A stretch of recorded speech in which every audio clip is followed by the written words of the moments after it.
చంద్రబాబు, పవన్, ఇతర కూటమి నేతలపై వైసీపీ నేత పోసాని కృష్ణమురళి అనుచిత వ్యాఖ్యలు సహించలేక ఫిర్యాదు చేసినట్లు ఫిర్యాదుదారు మణి తెలిపారు. వైసీపీ హయాంలో ఫిర్యాదు చేసిన ఆనాడు పోలీసులు పట్టించుకోలేదన్నారు. అందుకే కూటమి ప్రభుత్వం వచ్చాక మళ్లీ ఫిర్యాదు చేశానన్నారు. తప్పుడు మాటలు మాట్లాడే వారికి ఈ రాష్ట్రంలో చోటు ఉండదన్నారు. అసభ్యంగా నోరు పారేసుకునే ఎవరికైనా కటకటాల్లో ఉండాల్సిందేనన్నారు.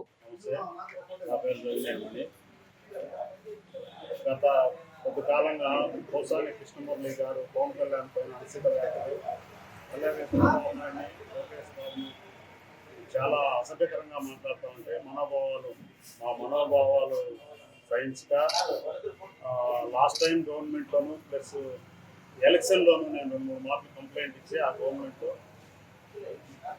దానిపైన అంత రెస్పాన్స్ లేదు. ఈసారి రాష్ట్ర స్థాయి లీడర్లకు అందరికీ, రాష్ట్ర స్థాయి ఆఫీసర్లకు అందరికీ పెడుతూ అతను మాట్లాడిన అసభ్యకరమైన మాటలు,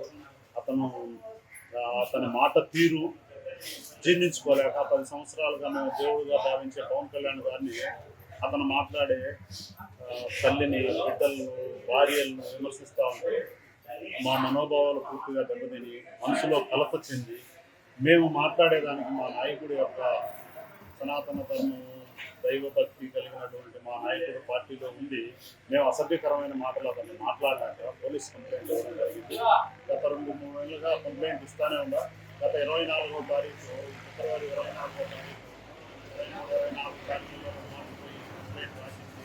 సార్ ఈ విధంగా మా నాయకుడిని మాట్లాడుతున్నారు, అతని పైన కేసు బుక్ చేయండి అని చెప్పి రిక్వెస్ట్ చేసుకొని రాష్ట్రాయిలో తీసుకోవడం జరిగింది.